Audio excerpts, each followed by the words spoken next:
So now we tested our system the other day before we put the concrete in here. So we've got our concrete filling up our decorative feature. And now that we know everything works right, we're doing our final connection on the pump. So I'm hooking up this flexible line to our sub pump down here. And we're going to connect to a PVC line which connects to our trough up here where there's going to be the spillway where the water comes down.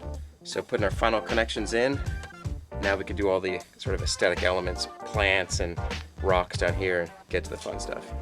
So one of the things that's really critical about doing these water features is having this autofill.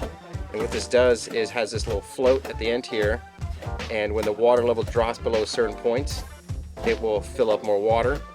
Once it fills up and it's at the height you want it to be, pushes it up and the water stops.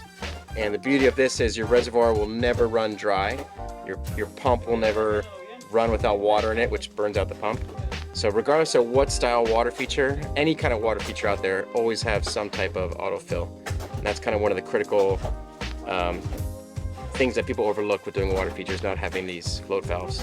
Because then if you don't, you have to fill it with a hose, or you gotta monitor it and add water if you're out of town or at work and the pump runs dry. So this enables you to do that on its own without your help.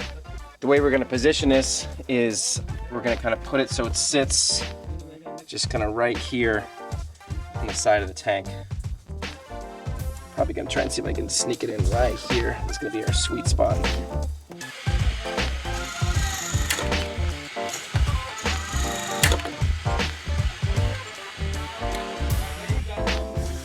Now we've got the water flowing in here, so you can really see how the float switch is going to work. Right now you can see the water spilling in right here, and then when this switches up, it stops. We got a little leak there we got to fix still, but that shows you basically how this concept works.